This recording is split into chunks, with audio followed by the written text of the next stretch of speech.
През 1389 година на Косово поле крилата на османската армия се пречупиха под натиска на копията на кръстоносните рицари и отстъпиха. Линията изглеждаше изгубена, когато около 2000 еничари от центъра излязоха напред в тишина и пълен ред. Дъжд от стрели и ритмични удари на ятагани разкъсаха редовете на рицарите. Ходът на битката се промени, но цената беше платена в балканските села. За да разберем кои бяха те и как се превърнаха в машина, трябва да се обърнем към османската система Девширме – събирането на деца. Всичко започваше на селските площади, където имперските чиновници събираха християнски момчета, за да ги направят роби на султана, т.е. негови войници и слуги. Възраст, здраве и външност се проверяваха строго. Свещеникът, старейшината и чиновниците записваха имената в регистрите. Риданията на семействата не променяха резултата. Някои родители вадеха зъби или правеха белези по децата, за да изглеждат негодни, но обикновенно напразно. Пътят беше безмилостен. Тези, които се разболяваха или бяха обявени за негодни, не се връщаха у дома. Разпределяха ги на турски семейства в Анадола, където постепенно ги ислямизираха чрез език, религия и всекидневен труд. Оцелелите и обявени за годни стигаха до Константинопол или Одрин и бяха изпращани в лагери за новобранци. Там учеха турски и персийски, четене на Корана, основна аритметика и непрекъснати физически упражнения. Старите имена се забравяха, даваха се нови, а контактът с семейството беше почти невъзможен. Балканските приспивни песни бяха заменени от маршове на казармата. Най-даровитите се избираха за дворцовото училище Ендерун, където се подготвяха за административни длъжности. Най-силните влизаха в еничарския корпус.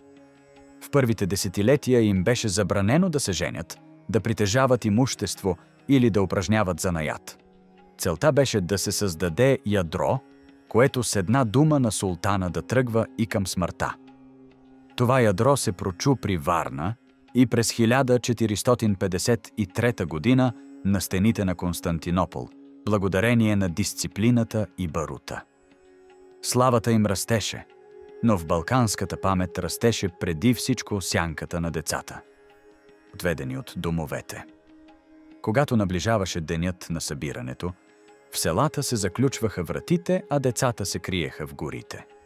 В църковните дворове се даваха клетви и се шепнеха последни думи: „Не ни забравяй!“ Най-често всичко изчезваше в праха на кервана.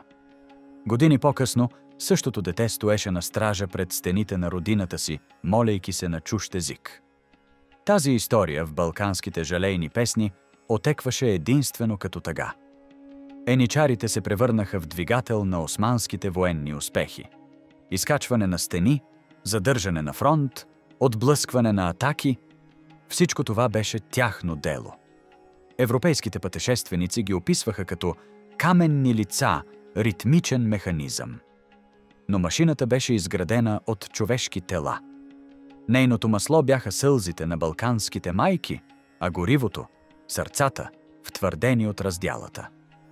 С времето редът се разпадна.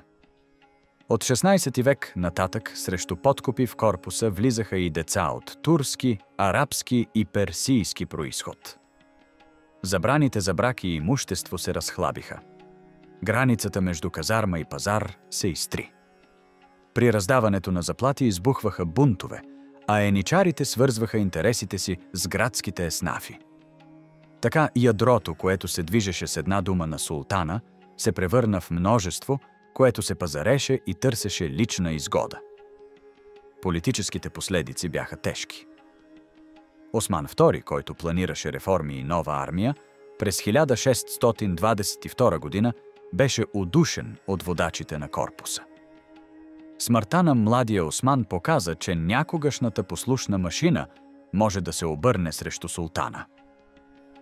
Селим III, който се опита да създаде ново подразделение по европейски образец, беше убит в двореца през 1808 година.